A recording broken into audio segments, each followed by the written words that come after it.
All right, in this question, they're giving you not visual clues, but actual descriptions, and you have to translate the information, the verbal, into the physical.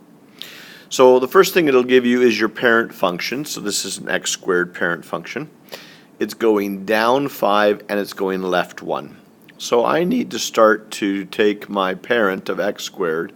I need to go left 1. So that is a left 1, looks like this. Remember, in the brackets is where you get the right-left shift, and it's always the opposite of what you expect. And then down 5. The thing that students often get wrong on this question is where to put this.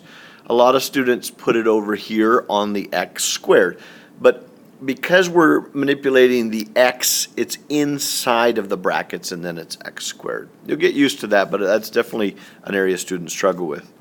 The other is we have a parent function of 2 to the x.